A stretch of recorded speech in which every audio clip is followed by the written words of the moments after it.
My body began to go numb 2 hours after being locked in the freezer, each breath feeling as if it were freezing in my chest. In a fog, I clearly heard Aiden's voice, the son I had once been so proud of and loved unconditionally outside the door. "Freeze to death, you old monkey." In that instant, I felt my heart crack. The pain wasn't only that death was near, but that my own flesh and blood had turned a mother's love into a knife of betrayal. I bit down hard, counting each heartbeat to keep from collapsing, and after relentless struggle I was finally rescued after 7 hours in that icy hell. And from that moment on, the cruel son who had tried to take his mother's life would pay a price that would cost him his whole life. If you're still listening, tell me where you're watching from. Every comment you leave is another mark in this journey. And if this story has touched you, don't forget to hit like so it can reach even further. I'm Virginia Cole, 74 years old. My entire life has been defined by work. I was born and raised in Dayton, Ohio, in a blue-collar family. From early on, I learned that dollars don't fall from the sky. You earn them with calloused hands and a full day on your feet behind the counter. When my husband Thomas and I decided to open a little corner shop, plenty of neighbors looked at us with doubt. "In this town, stores die fast. What makes you two different?" they said. But we believed in patience, in listening to customers, remembering every name and every favorite item. Every modest profit we tucked away to expand. One store became 2, then 3, then 5. I still remember the day we opened the first supermarket. Thomas wore an old but neatly pressed suit, and I wore a pale blue dress I sewed myself. We cut the ribbon with tears in our eyes, looking back at how far we'd come from nothing. Our first customers were the old neighbors they came to buy and to support, and my heart felt so warm. All along I was a wife, a mother, and Thomas's right hand. I worked the register, kept the books, watched the kids, and helped with homework at a tiny table behind the shop. My 3 children grew up with the smell of receipt paper, the ding of the cash drawer, and their parents' weary but hopeful voices. Aiden, my firstborn, was different from the start. He liked to watch me balance the books, asked what the numbers meant, and did mental math faster than the calculator. I used to brag to customers, "This one's going to take over someday." I wasn't wrong, but I never imagined that taking over would turn into tragedy. Nora, my middle child, is gentle, loves the arts, and never cared much for business. Lucas, the youngest, cheerful and drawn to the kitchen, later opened his own restaurant in Chicago. To me, each child had a different spirit, and I loved them each in their own way. But Aiden, with his sharp mind and ambition always, made me both proud and quietly uneasy. Thomas died suddenly in the company office one afternoon in October. He collapsed at his desk from a heart attack before anyone could get him to the hospital. I lost my partner in life, the one who walked every step with me in building our world. In those grieving days, many urged me to sell most of the company and retire. But I knew if Thomas were alive, he'd never let me quit, so I stayed and kept steering the ship, even with a heart still raw. By then, Aiden was CFO, an MBA with experience running the finances. He suggested I let him handle all the books, while I kept my name on everything and just showed up for the big events. I thought, he's my son, he's educated, he's experienced, and he wants to carry the load. What reason do I have to doubt? I agreed, partly from trust, partly from exhaustion. Then small signs began to appear. Financial reports got shorter, the numbers fuzzier. Loyal employees of many years were suddenly restructured out of jobs. Longtime suppliers, decades in, were replaced by unfamiliar names. When I asked, Aiden always said, "Mom, this is the new trend, you don't get it. Let me handle it."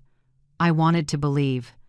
But a mother's heart and the instincts of someone who's spent a lifetime in business told me something was off. Then the day came. Aiden asked me to go check the walk-in freezer at the main store. He said the temperature system had issues, needed my input, the founder, so the staff would respect it. I agreed gladly.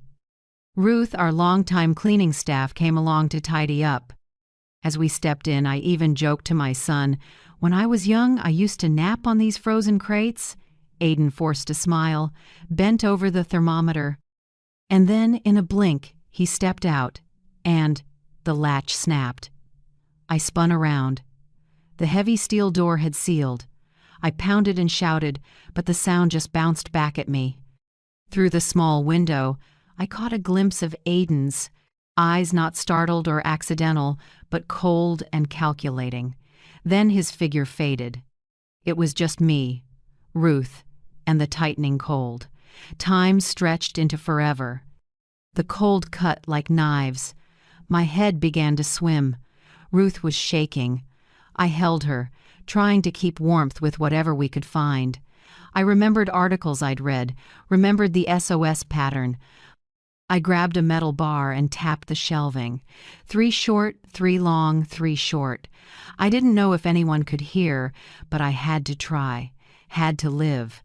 7 hours, the longest 7 hours of my life. My fingers went numb, lips cracked, heart racing, and then slowing. I almost gave up more than once, but I thought of Thomas, of Nora and Lucas, of the years of sweat we'd poured into this, and I forced one more breath. At last, when a line of light slipped through and voices rushed in, I knew I had survived. People called it a miracle. I knew it was stubbornness, pure survival instinct from a woman who's never bowed. And right then, on the hospital gurney, I made a decision. I would pretend to be forgetful. I would let Aiden believe the shock wiped my memory, that I wasn't a threat. In the shadows, I would gather step-by-step evidence, plans to unmask the unfilial, ruthless son who treated his own mother as an obstacle to be removed. From the moment I slipped past that steel door, I stepped into a different phase. Every breath, every glance, every word could be evidence or a trap. I could not afford a single careless move, and I could not show a hint of suspicion about Aiden. If I wanted to expose him, I had to be patient. In the hospital, I kept quiet, faking confusion at the simplest questions. When a nurse asked where I was, I smiled and gave the wrong answer. When a doctor asked what day it was, I acted puzzled, stared out the window and mumbled, "Maybe Sunday, though it was Wednesday." I practiced being the confused old lady, and the more I played it, the more Aiden believed it. But inside, that fragile shell, I began to act. The night shift nurse, Bianca Reyes, was the first person I trusted. Bianca, about 40, with bright brown eyes and a kind smile, once whispered to me, "You don't seem like someone with memory loss. I think you're sharp as ever." That made me open up. One night, with the hallway quiet, I tugged Bianca's sleeve and whispered, "Do you know where I can buy a tiny recorder?" She looked startled. "What for?" "To stay alive," I said evenly. "I need to capture what people say around me." The next day, Bianca slipped me a small recorder, no bigger than a lighter, matte black. She helped me charge it and showed me the button. We stitched it into the hem of my hospital gown where no one would look. That night I lay still, listening to the faint click, the start of a silent war between mother and son. I needed allies outside. I called Owen Price, my nephew, my sister's boy. Owen works as an internal accountant at the company, careful and principled. I trust him because I once saw him argue face-to-face with Aiden over a sketchy expense. Using an old phone Bianca lent me, I called from the hospital bathroom when no one was watching. Owen's voice choked when he heard I was alive. "Auntie, I thought you—" I cut in, steady. "Owen, listen, I need you to track the cash flows. Look for companies getting paid for services that don't exist." 2 days later, Owen confirmed it. Recurring transfers, regular as clockwork, to shell companies with no real service. Money was being siphoned from Cole's market. I needed an experienced mind. I called David Merrick, Thomas's longtime friend, and our former retirement advisor. David, a few years older than me, white-haired but sharp. After I explained, his voice went low. Virginia, this isn't just embezzlement. I see a hand organizing a whole network, and the authorized agent behind those shells is Aiden. I gripped the handset, feeling my blood turn to ice, but I kept my voice level. David, narrow it down. I want every document, every company name, and especially the life insurance policy details. As I suspected, a few weeks before the accident in the freezer, a multi-million-dollar policy had been taken out in my name, with Aiden Cole as the sole beneficiary. I understood. If I wasn't careful, there wouldn't be a second chance. To make Aiden reveal more, I called his voicemail and played confused, babbling, "Aiden, honey, I forgot. Which lake are you taking me to, Erie or that lake house?" An hour later, Aiden stormed into my hospital room, scowling. "Mom, don't you ever mention the lake house in front of Nora and Lucas. This is just between us." That scolding and his fluster were captured perfectly. Another brick in my wall of proof. Each recording, Bianca and I quietly copied to a small USB and hid it in a vitamin bottle. Whenever we could, I'd whisper to her, "We're building a bridge, don't let it snap midway." She nodded, eyes set with resolve. Meanwhile, Ruth, the woman trapped in the freezer with me, slowly recovered. She still panicked at the slam of a steel door. I held her hand and said, "For now, don't tell anyone. Your safety matters more. We need time." Ruth nodded through tears, and I saw trust in her eyes. One day, a young doctor showed up, introduced as someone Aiden arranged. He talked a lot about cognitive decline in older adults, hinting my condition might not improve. I sat quietly while the recorder hummed in my hem. I answered half lucid, half foggy, to make them believe my memory was truly shaky. But every suggestion he made, every paper he tried to slide in front of me to sign, I recorded.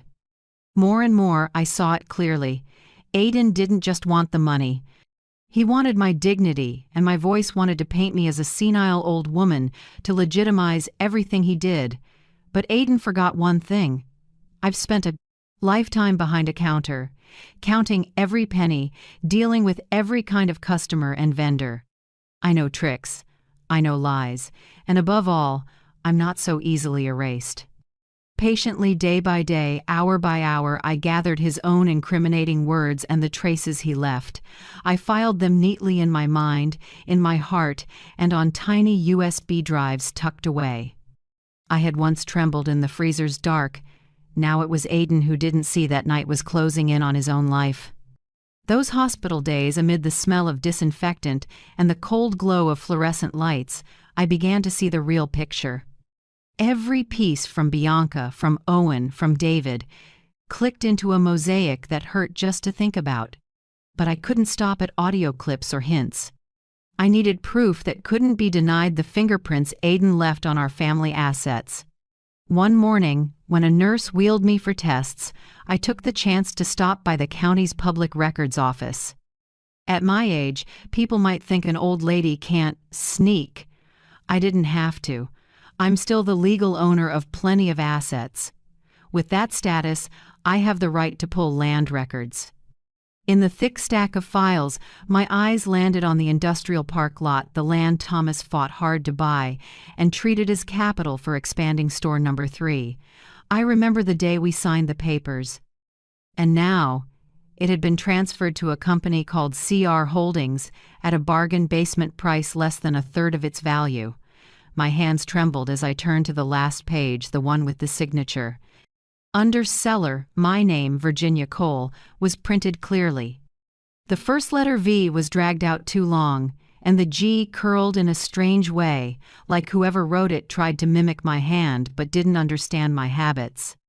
I exhaled and remembered the safe Thomas kept in the office. Inside, we stored original signature samples for verification. If I could get that reference file, the different pen strokes would be obvious. While I was digging through land records, Owen never stopped working. One evening he called me, his voice tight with worry. "Auntie, I just reviewed the revenue numbers for store number 3. Foot traffic is steady, some weeks even up, but sales have dropped off a cliff. The POS system isn't flagging errors, which means someone's tampering. I listened in silence, feeling a fresh sheet of ice spread over my heart. I've spent thousands of hours at a register. I know every penny a customer hands back. There's no way heavy traffic pairs with a vertical drop in sales unless someone's skimming. Owen went on. There's a new vendor called Pioneer North. They're invoicing at twice the price of the old supplier, and no one in the store has ever seen them. I looked up their address. It's just a rented-by-the-hour virtual office in Columbus. Once again, Aiden's fingerprints were all over it. David, with a seasoned financial advisor's eye, mapped out the money flows. I sat in my hospital room, looking at the pages he sent through a secure channel. Arrows, crisscrossed boxes, each line a stream of cash leaving the company I bled for. From Cole's Market, David explained on a call, the money moves to shell companies. From there it goes through a pass-through account, then lands in an investment under Aiden's name, that Lake House in Hocking Hills. I closed my eyes and drew a long breath. Hocking Hills, the place families go for weekends, red forests and still lakes. For me, it had turned into the symbol of a murder plot.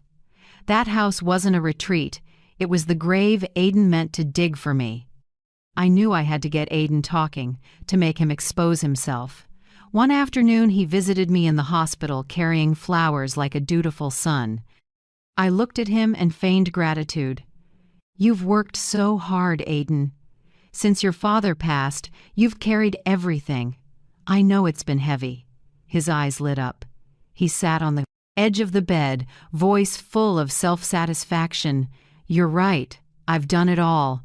Without me, this company would have collapsed. Business is business, Mom. Ethics are just extra details. Everyone wants to survive, and I chose the only way not to get buried." I swallowed hard, but under the sheet my fingers pressed the record button. Every word he said, every breath, every second of self-incrimination went into that tiny device. I didn't stop at his words. I got a critical document, too. Once, while Aiden stepped out to take a call, I quietly opened the briefcase he'd carelessly left on the table. In the stack, one form jumped out.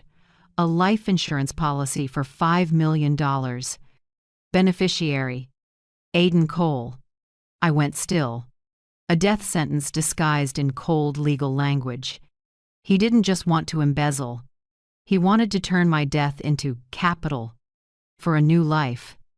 Using a backup phone, I photographed the entire policy and sent it to David and Owen.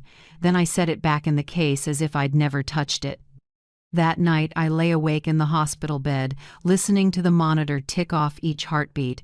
I knew I had damning evidence: forged signatures, shell companies, dirty cash flows, the insurance policy. But if I exposed it too soon, Aiden would have time to cover his tracks or strike back. I whispered into the dark, "Not yet, Virginia. Let the trap close tighter." I chose silence. I chose to let him believe I was weak, confused, harmless. Meanwhile, each piece of evidence stacked into a wall, waiting to collapse on the head of the unfilial son I once loved without limits. When I turned to Ruth, the one still shaken by the freezer's cold, I just squeezed her hand and said, "Don't be afraid. The truth will come out. But right now, we wait. We wait for the right moment." She nodded, eyes wet. I knew I was comforting her and myself. Ahead lay a battle only beginning, and I, a 72-year-old woman, would have to see it through. Not just to save myself, but to protect the honor of a lifetime's work and a man already gone. The day Aiden walked into my room, his polished shoes clicking softly on the floor, I knew what was coming. He sat in the chair by my bed, smiling like a dutiful son, and spoke slowly. "Mom, I think it's time you left the hospital. The air here is stifling. I've set everything up at the lake house. You'll rest there. No one will bother you." I tilted my head, playing confused. "Lake house? Oh, right, I guess. If you've arranged it, I'm at ease." But I want a private nurse by my side. You know I forget. I might fall. He nodded, eyes flickering. I could see he didn't want an outsider, but he couldn't refuse outright. When Aiden left, Bianca came in, drew the curtain, and checked the IV. I leaned toward her and whispered, "Tomorrow he wants to take me. He keeps calling it the lake house." Bianca tightened her grip on my wrist, her eyes darkening. "You can't go alone. I'll attach a tracker to your hospital card. Wherever he takes you, we'll know." I nodded, the storm rising inside me while my face stayed soft and frail like a resigned old lady's. That evening I practiced my role harder. When Aiden returned, I held his hand and smiled blankly. "You're so capable, Aiden, just like your father used to be. You make me feel safe." His eyes brightened, then dimmed. His voice dropped with a hard edge.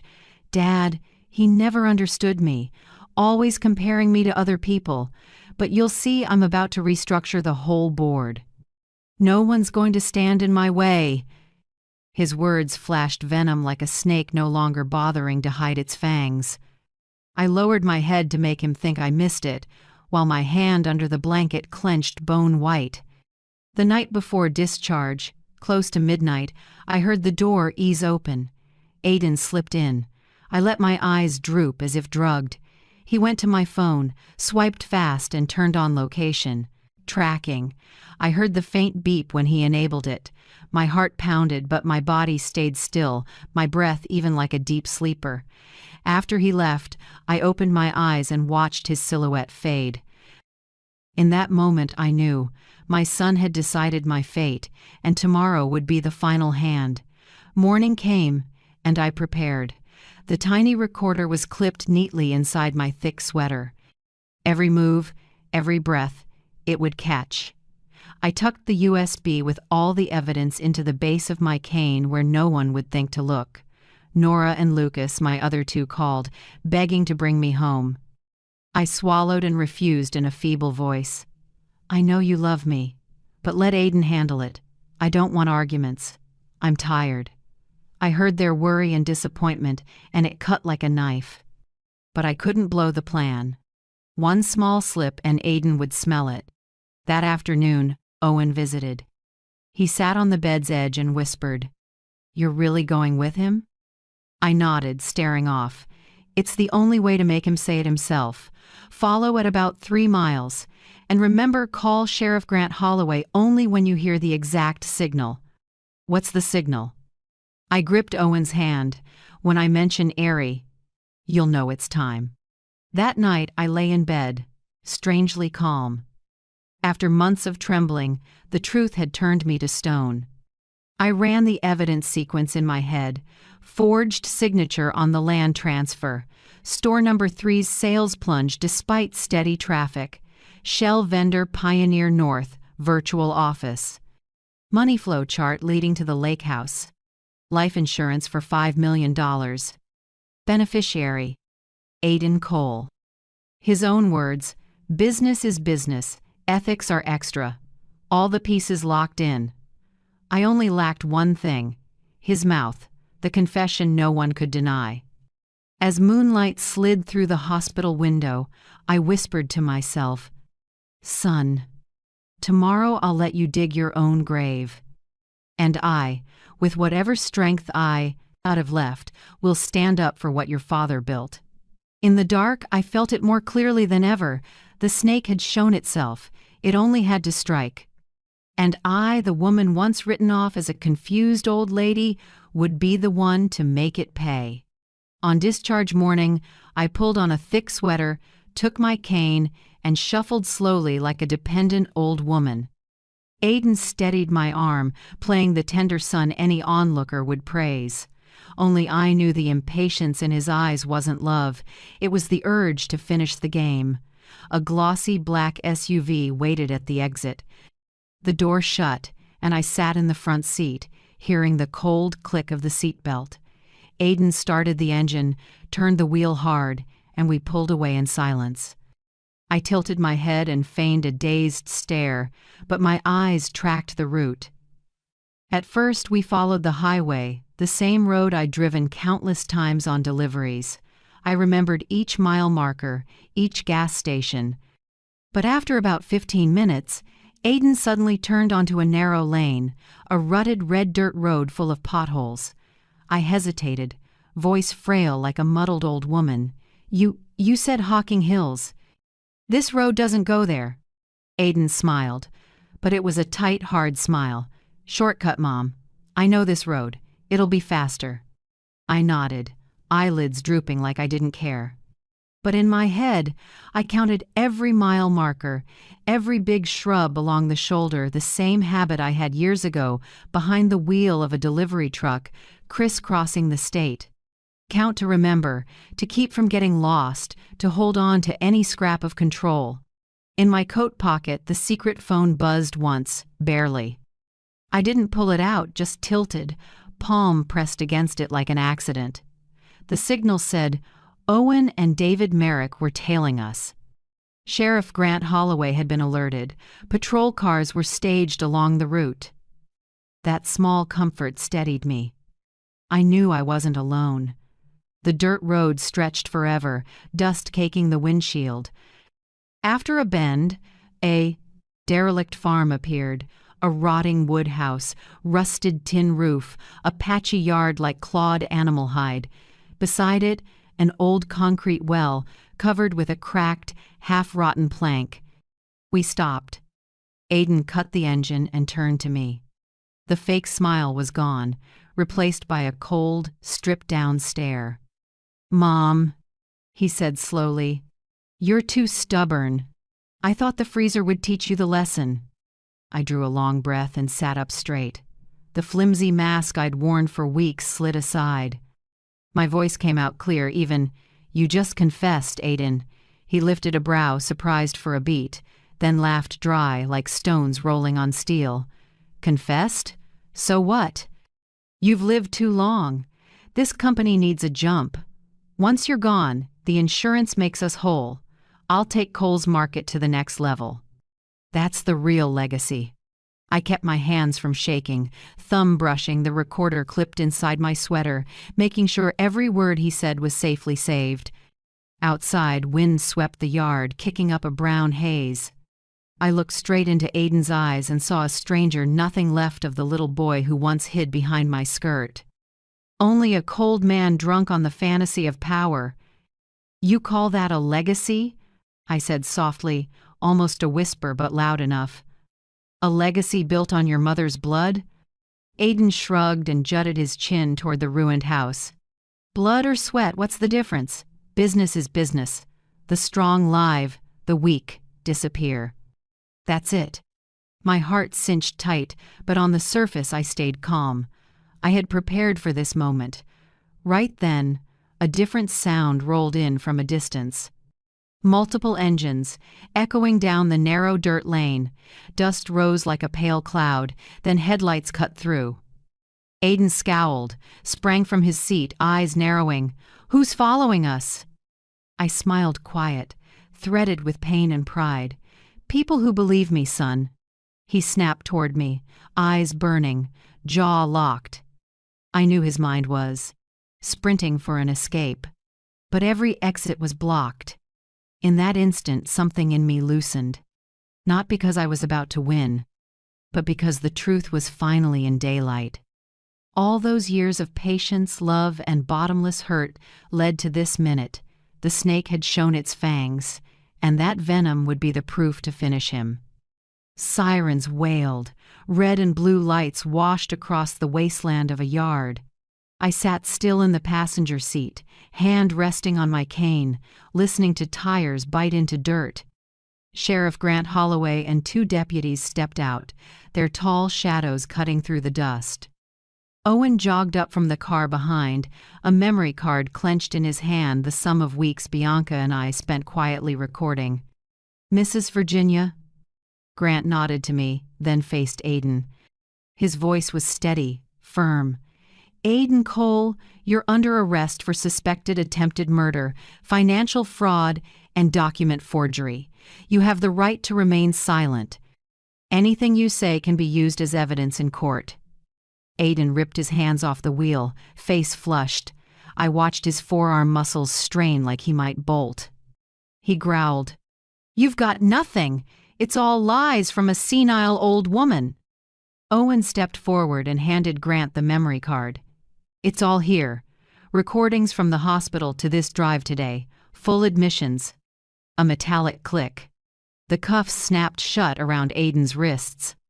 He thrashed, eyes bloodshot, glaring at me, hissing through his teeth. "You'll regret this, Mom. You ruined everything."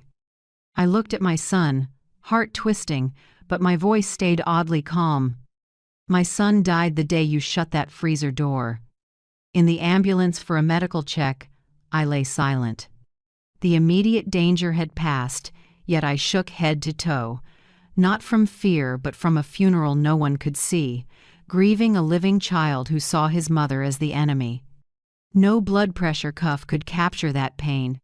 It sat in my chest, an emptiness that would never fill. News traveled, faster than I expected. Within 2 days the city buzzed. Aiden Cole arrested. Big headlines in the local paper, Cole's Market photos under the banner. Customers whispered in the aisles, murmuring between shelves. The owner's son plotted to kill his mother to take the company. Cole's Market staggered. Day one sales plunged. Shareholders panicked. But I refused to be the poor victim the papers wanted to paint. I have never been just a victim. I am the keeper of Thomas's legacy, the protector of the honest employees who kept showing up. Bianca stepped into the light too. Meeting with the DA, she submitted a full account of how she helped me from the act of playing confused, to stitching a recorder into my gown, to backing up files to a USB hidden in a pill bottle.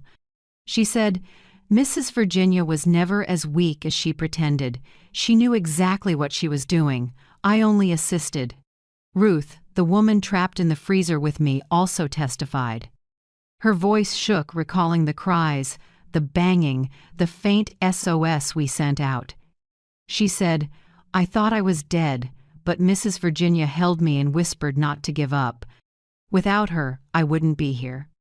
A thick case file landed on the county prosecutor's desk. Attempted murder, fraud, money laundering, forgery. Enough charges to turn Aiden's shine into iron shackles. On the day I signed the final documents, I sat alone in my office before Thomas's photo. My hand trembled around the pen.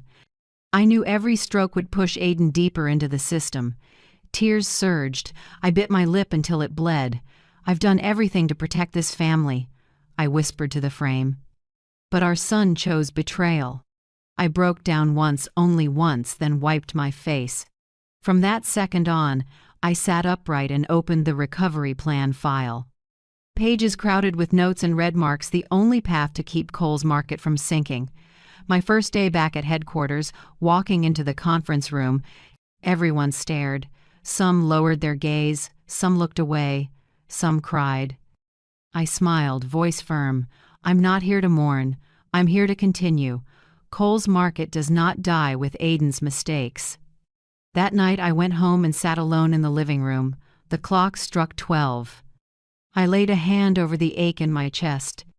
The pain hadn't left, but my hands were steadier than ever. I knew I had to keep going. For Thomas. For my other children. For the hundreds of employees and customers who trust us. And most of all, for my own dignity, a woman nearly 8 decades in, who's tasted sweet and bitter, and never once let anyone define her by the word victim. I knew some moments aren't just to survive. They're meant to be carved in stone. For me, that was the next morning, the company's anniversary, the business Thomas and I built from a corner store. I chose that exact day to come back, to turn the annual meeting into a public reckoning for those who betrayed our legacy. From the moment the car stopped at headquarters, the air felt heavy.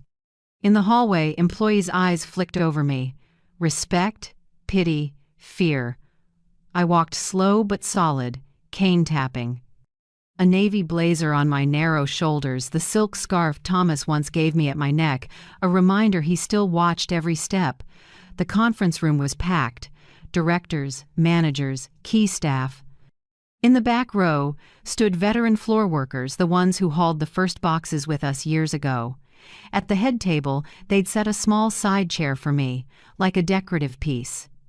In the middle, the chair's seat, rightfully mine, was already taken by one of Aiden's loyalists. I went straight there, ignoring the startled looks. The man jumped up, stammering, "Mrs. Cole, we set a seat for you over there. It'll be more comfortable." I planted my cane on the floor, voice not loud but carrying, "Most comfortable for me is this one. This is the chair's seat. As long as I'm alive, it's mine." Silence dropped over the room. I opened like the old meetings. "First, thank you all for being here. Together we've been through everything from a small family shop to one of the state's largest supermarket chains.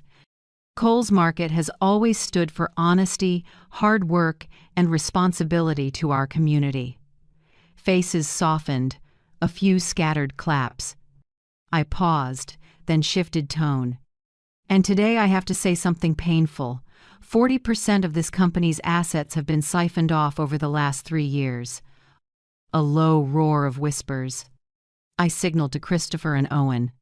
They handed out thick bound packets to everyone. I continued, steady, like reading straight from my heart. "Inside, you'll find the map of money flows leaving the company through shell entities. Here is the forged signature used to sell our industrial land for pennies. And here is a life insurance policy for $5 million with one beneficiary, Aiden Cole." On the left row, 3 directors who had signed those sham contracts all stood up at once. Their faces went pale, lips trembling. One tried to walk out, but the back door had been locked by internal security. I stared straight at them without blinking. Then I nodded to the tech. The big screen lit up with an audio clip. Aiden's voice echoed through the room, cold and bare. "The freezer. Fast. Not much pain." The whole room groaned.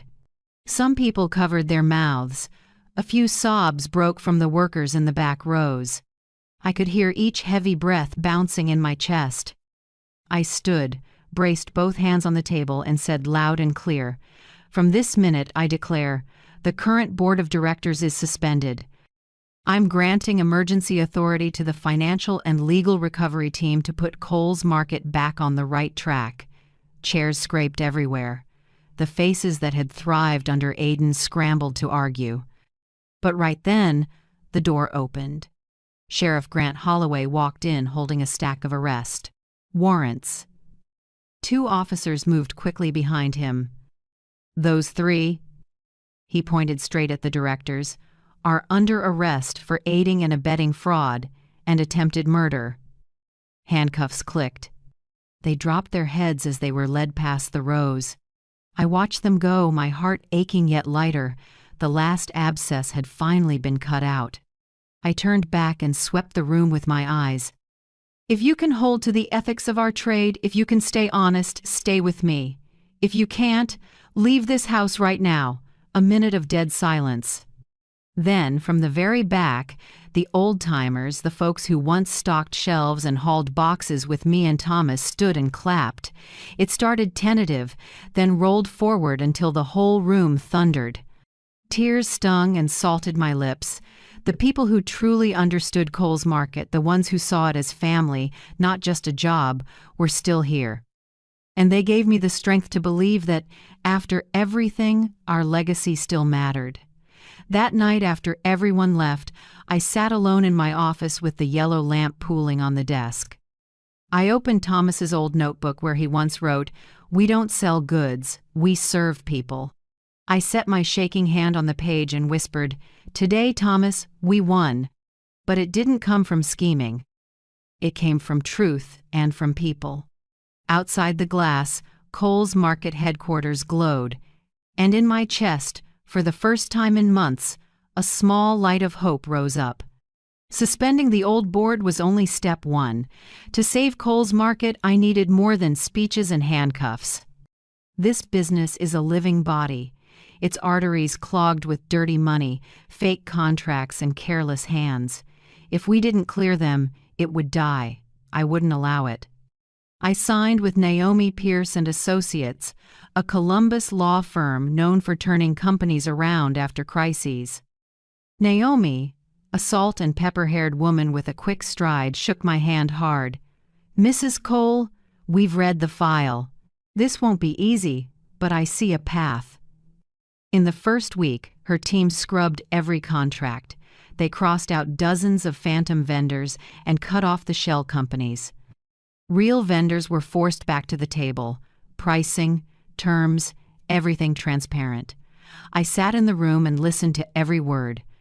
At 72, I felt like the young woman I'd been, bargaining down to the penny to protect my family's margin. At the same time, I brought back the people Aiden had pushed aside. Bill Henderson, a 30-year warehouse vet, returned with calloused hands and a mind that remembered every lot number. Marjorie Lane, the manager of store number 3, got her job back after speaking up about the revenue anomalies, and Arthur Grant, the chief accountant who'd retired early over differences with the new leadership, returned to lead reconciliations. When they walked into HQ, I stood to greet them, eyes wet. Cole's Market never lost its soul. It was only covered up for a while. Help me bring it back. We set up a new financial system, a central treasury with dual signature controls. No money leaves without at least 2 approvals. Every transaction is logged, traceable step by step. I wanted anyone who dared touch a single dollar at Cole's Market in the future to know, your footprints will be stamped where they can't be erased. To rebuild trust, I rolled out a quarterly transparency report. We live-streamed from the conference room and invited customers, the press, and employees. I sat in front of the camera and didn't hide. Here's what was lost, here's what we're doing, and here's what we commit to. Hundreds of comments scrolled by, anger, encouragement, tears. But I knew only by facing it head-on would we earn forgiveness. I launched Warm Weekend Kitchen, where Cole's Market set aside food for local families in need. Every Saturday, a long line formed outside our largest store. I went myself, handing out bags with the team. Bread, milk, meat, vegetables. Hands shook when they took them. Grateful eyes reminded me I still had reasons to go on. "We don't just sell," I told the team. "We keep people warm. That's what Thomas and I started for." Sales plunged for the first months. The papers chattered. Customers stayed wary. There were moments I thought I wouldn't hold, but day by day, familiar faces returned. A young mom holding her child looked at me and smiled. "I'm here because I trust you." Those words were worth more than any contract. The numbers in the reports edged up from losses to break even, then a hair of profit. Trust had started to flow back. Meanwhile, Naomi's legal team filed motions to claw back stolen assets. Accounts tied to CR Holdings were frozen. I heard the news in my office and sat quiet for a long time. It wasn't just money. It was proof the truth had finally won. Most important, I refused to be just a chair in a chair. Every afternoon I hobbled to the main store and ran a register for 2 hours. I scanned items, counted out change, asked, "How's your family today?" People stared. "The owner herself at the checkout?" I smiled, because I want folks to see me here like the old days. It wasn't just work. It was a reminder that Cole's Market is still a place for families, for community, for real people. On the weekend, when I locked the cash drawer and looked out the glass at the lit parking lot, I realized something. The flow was coming back. The arteries were clearing. Cole's Market wasn't dying. It was healing slowly, steadily. And I, with all my lingering hurt, was leading it like before. When the trial opened, I walked into the county courthouse on firm legs, though my heart felt like stone. The gallery was packed, reporters jostled, cameras pointed at me. I didn't care about the flashes. All I saw was Aiden, my firstborn, behind the partition, hands on the table, wearing an orange jumpsuit. His head was bowed, face drawn, but his eyes didn't flicker. When the judge asked for his plea, his lawyer rose, voice full of confidence. "Your Honor, my client suffered severe psychological shock after his father's death. Thomas Cole was his only anchor, and that loss pushed Aiden into a breakdown, causing him to act out of control." Hearing it, the whole room felt like it froze. My years of pain, all that hard evidence twisted into a story about mental collapse. I gripped my cane but stayed silent. The prosecutor stood and flipped on the big screen. The recordings played, word for word, those familiar hissing lines that made the jury stare at Aiden without blinking. "The freezer. Fast, not much pain. Business is business. Ethics are just an extra detail. Insurance will make up the losses. She just needs to disappear." No one breathed hard. The jury sat like stone. Those words weren't suspicions or guesses anymore, they were bare truth.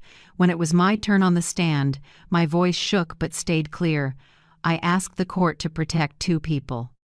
Nurse Bianca Reyes, who helped me hide the recorder, and Ruth, the woman locked in the freezer with me. They risked their lives to bring the truth out. Please don't let them face threats or retaliation. In the gallery, I saw Nora bow her head, tears running nonstop. Lucas sat upright, his hand gripped mine as I stepped down. He didn't say a word, but that squeeze held all the pain, anger, and leftover love of a family. Finally, the verdict came. The judge read each count, voice ringing through the room. 30 years in prison for attempted murder with intent, 12 additional years for financial fraud, money laundering, and forgery. 42 years in total. The number fell like a blade. I sat with my fingers laced, heart churning. Aiden looked up at me for a moment, no rage left, just emptiness. A few weeks later, I went to the prison once, only once. We sat across the glass. I picked up the phone and asked the one question that had lived in me for months. "Why, Aiden? Why that choice?" He looked at me, the corner of his mouth twitching in a bitter, almost smile. "Because waiting for you to die naturally took too long." I set the phone down, no goodbye, no extra words. Walking out through the heavy steel gate, I knew I'd just buried a part of my memory. The 5-year-old who once grabbed my leg and called me Mom. That child no longer exists. I had to lay him to rest inside me, a funeral without incense or flowers. The press kept calling and emailing, asking for interviews, wanting to hear the story of a victim who overcame tragedy. I turned them all down. To everyone, I said one thing: doing what's right is enough. I didn't want to be turned into a pity piece. I didn't want to tie myself to tragedy. I wanted people to remember me as the keeper of Thomas's legacy, the protector of Cole's Market, the person who wouldn't let darkness swallow what we built. That night I went home and stood alone in the kitchen. I opened an old cabinet and took out the blue cooler, the one that used to make me shake every time I saw it. I wiped off the dust and set it on the high shelf in my office, not to hide from it, but to remember. Every time my eyes land on it, I'll remember. I was there. I survived. I stood back up. And I will never let myself be pushed into the dark again. The next morning, like always, I went to the store. I worked the register for 2 straight hours, greeted each customer, counted back change, asked about their kids and their families. People looked at me not as a victim, but as a familiar part of Cole's Market, and I knew that in doing that, I had reclaimed not just the company, but my life. Some losses never fully heal, but some people stay, quietly rekindling a flame from the ashes. After the trial, when everything seemed shattered, I knew I had to look around at the faces that patiently stayed with me in the conference room, the hands that never left the shelves, and the hearts that never gave up. They were the lifeblood Cole's Market still had. I decided to promote Owen, the loyal, sharp nephew who can see ahead to acting CFO. He's young, just 30, but he's already proven himself with transparency and integrity. I gave him more than a title. I gave him my trust. You'll be this company's eyes. From now on, Not a single dollar leaves without your signature. At the same time, I formed an internal ethics committee, a small group of longtime employees, and store reps with the authority to question any decision, including mine. I'd learned a hard truth. Power without checks can swallow a family whole. Bianca, the young nurse who helped save me with her courage, decided to change careers.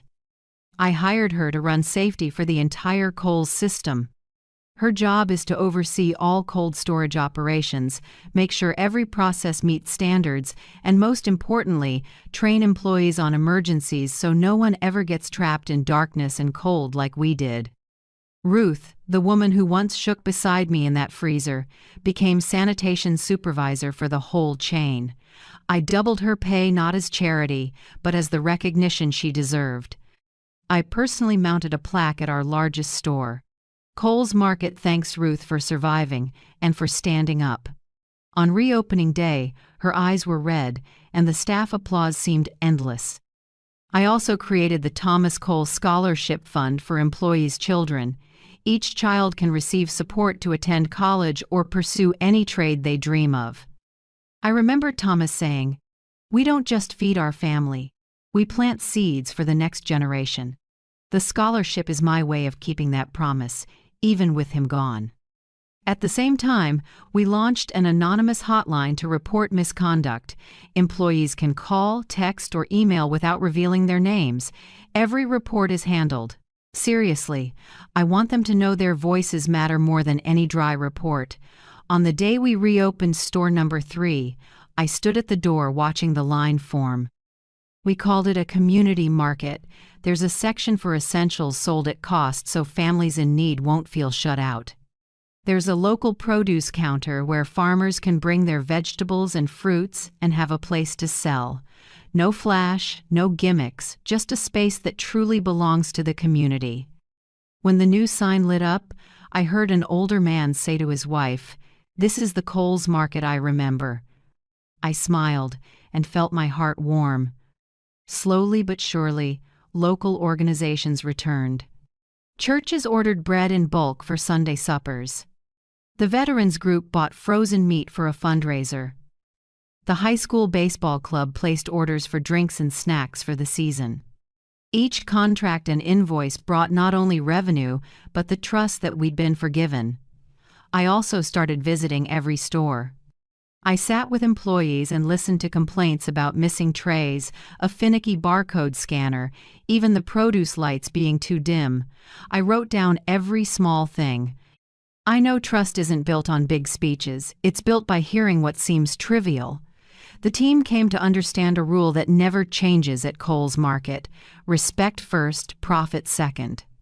A customer's nod or a heartfelt thank you is sometimes worth more than a few percentage points of margin. One late afternoon, I stood under the awning of store number 1 watching the sunset paint the lot red. Young staff walked out smiling, waving to me like family. I realized the chain had started to come back to life not through miracles, but through the people who stayed, the hearts that chose loyalty over betrayal.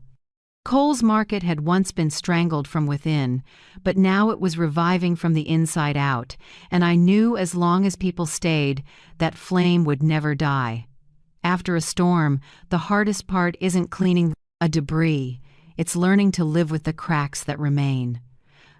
My family, Kohl's Market, and my own heart carry deep wounds, but I knew if we kept staring only at what was lost, we'd never go any further. My daughter Nora chose to lead CSR, our corporate social responsibility work. She's the gentlest of my 3, the one who fainted from crying when she heard Aiden's sentence. Now she's standing up, using that sensitivity to reconnect Kohl's Market with the community. She set up a fund for neighborhood kids, partnered with churches, and launched fair shopping days where staff and customers choose products together from transparent sources. Lucas moved closer to the company too, but not in a core management role. He works as an operations advisor for the in-store restaurant model we rolled out so shoppers can eat food made from local produce while they shop.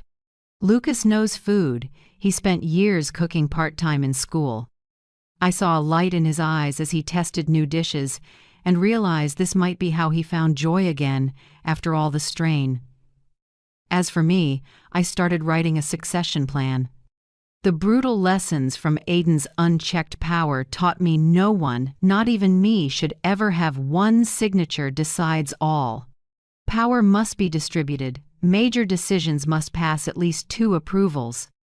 Employees must have the right to question. I wrote each line in fountain pen, slow and slanted, a promise to the next generation. Cole's Market will never become one person's playground again.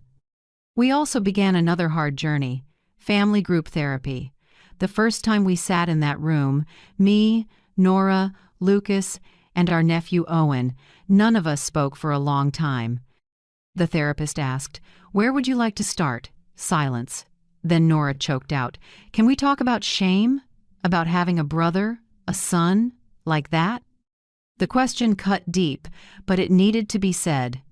In later sessions, we learned to name our pain, to acknowledge it instead of letting it bleed in silence. We learned to cry in front of each other without shame and to laugh again, even if the laughter was hesitant. For me, after many sleepless nights, I finally wrote a letter to Aiden. I didn't forgive his crimes. I didn't gloss over the truth, but I acknowledged the hurt he carried, the shadow of a father he felt he could never outrun Thomas's shadow. I wrote, "You chose the wrong path, and I can never forgive that. But I recognize your pain is real. You didn't need to become another Thomas. It's a shame you never chose to understand." I mailed the letter. I never got a reply, and that's fine. Some doors close and don't need reopening. Meanwhile, Cole's Market settled back into orbit. Our first post-crisis quarterly report came out. Clean, transparent, not a single shady expense. Market share returned to pre-Aiden levels. Vendors stabilized. Customers kept coming back. Walking through the town's side streets, I heard people say, "Cole's Market stood firm." They made it through. One afternoon at store number 1, I ran into a longtime customer, Martha, who'd bought rice weekly for 20 years. She put a hand on my shoulder, eyes bright. "Thank you for not running away." I squeezed her hand and smiled. "We're neighbors. Where would I go?" That weekend, I went to check the cold storage. Ruth stood there, gloves on, carefully signing the sanitation log. She turned to me with a bright grin. "If you ever left, I think the whole freezer would miss you." I laughed. A real laugh, warm and easy after so many cold months. In that moment I understood, even though my family had lost a piece of itself, even though my heart bears a scar that will never fade, Cole's Market remains. And in that laughter, I knew I wasn't alone. The ones who stayed, Nora, Lucas, Owen, Bianca, Ruth, and hundreds of employees, are my extended family. I turned 80 on a crisp fall morning in Ohio. The maples out front were gold, dropping in waves across the brick path Thomas once laid by hand. Time moves fast. Sometimes I swear it was just yesterday we sat in that tiny Main Street room, counting every penny to open our first store. Now, after loss, betrayal, and this strange resurrection, I'm still here, still me, but not the woman I was. People ask me if I have regrets. I just smile. Every pain, every scar, every near collapse, they're proof of the choice I made, not to quit. If you only look at ashes, you only see loss. Look closer, under the ash, and you'll find new shoots pushing through. I didn't throw a big birthday party. I invited my kids, grandkids, a few old friends, and longtime staff to my small house. The meal was simple: roast chicken, a vegetable salad from local farms, and Nora's homemade apple pie. On the table I placed an old photo, me and Thomas standing in front of the very first Cole's store, the signs still rough, our smiles unaware of any storms ahead.